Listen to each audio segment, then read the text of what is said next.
Louisiana beer reviews. Founders Imperial Stout. I just popped the top. I realized I had forgotten my glass. But anyway, 10.5% alcohol and 90 international bitterness units. Bottled on December 2nd, 2014.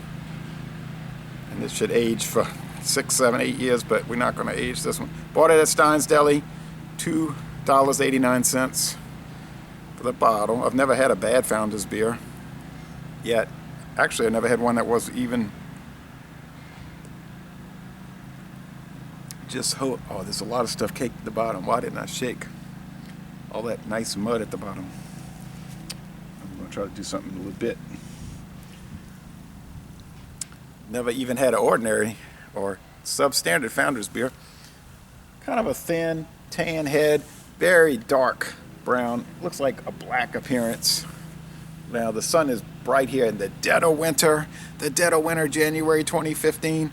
It's only about 62 degrees right here in southeastern Louisiana. Even with the sun hitting it, I don't see any red highlights. Usually you get some ruby highlights. Nothing.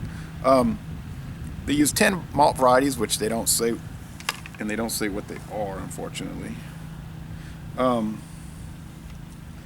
don't even say when this beer was introduced, but the earliest entry on Beer Advocate is 2005, so it's probably around then.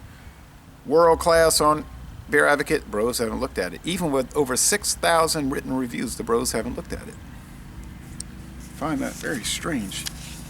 Now, Rate Beer saying a 100 out of 100, but only a 98 out of 100 for the style. So for beer overall, it's perfect. For the style, it's slightly imperfect.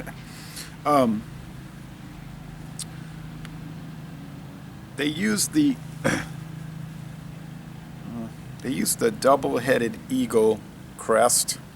You might see that if you see the Russian president making a speech. You'll see this on his flag.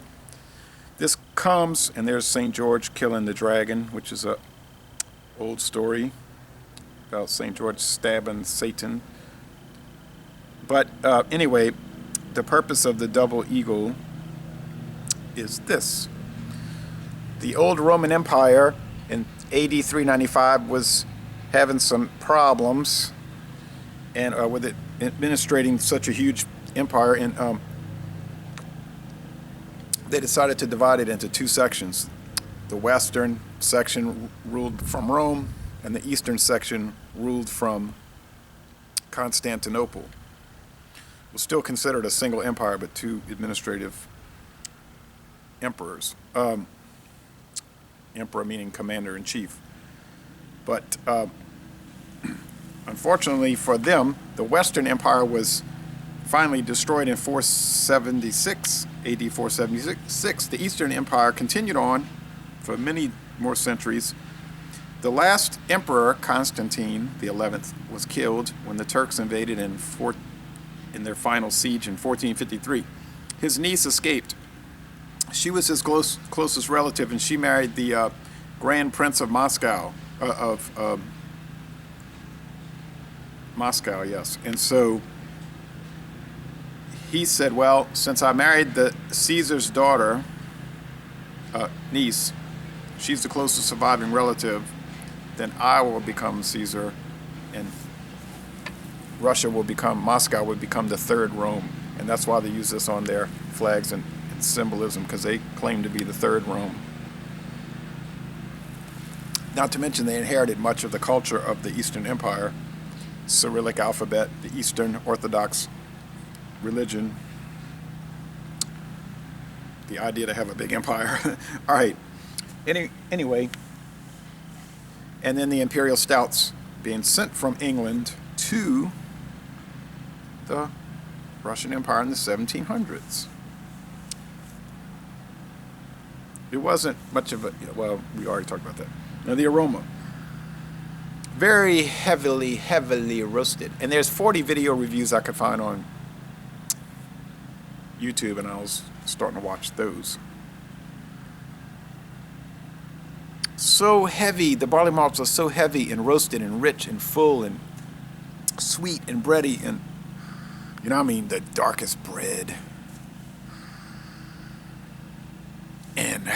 syrup and just deep, deep dark malt. Wow. Fabulous. That is really 100. The flavor. There's a little char now. Not like a rock beer, but it's a char because it's so dark, dark, dark to get it this black color. Oh, I do see a little brown there at the top. Oh, see a little brown. There's velvety smoothness in the mouth. It's a medium to heavy mouthfeel. It's slick. 90 IBU. Yeah. And that's probably coming from just the dark roasted char. It's like the bitterness is coming from the burnt character more than the hops. But it's probably a lot of hops too, just to balance out the sweetness. You could chew this beer.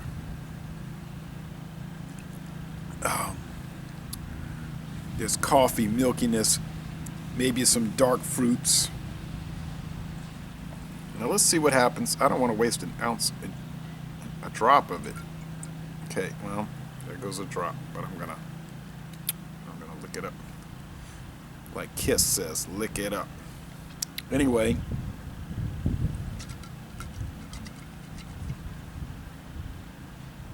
Now,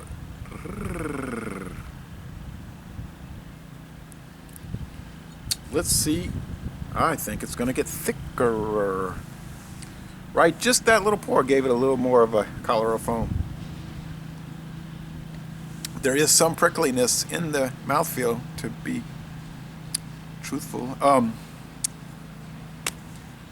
Oh yeah, I mean, this is up there, you know. For $2.89 a bottle, and for it to be this good, I mean, it's like,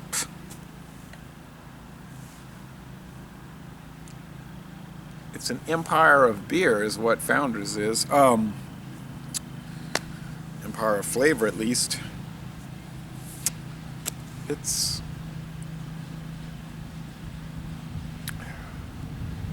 world class. It's up there with the Black Albert from Destruce. It is up there. It's right there with it. Maybe the Black Albert was a tiny little bit better, but that's nitpicking. This is great. If you want to try a wonderful, great, fantastic, fabulous, terrific, exceptional, and exquisite beer, this is one to get. Laissez les bon temps rouler.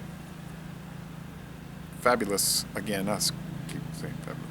And y'all come on down to New Orleans.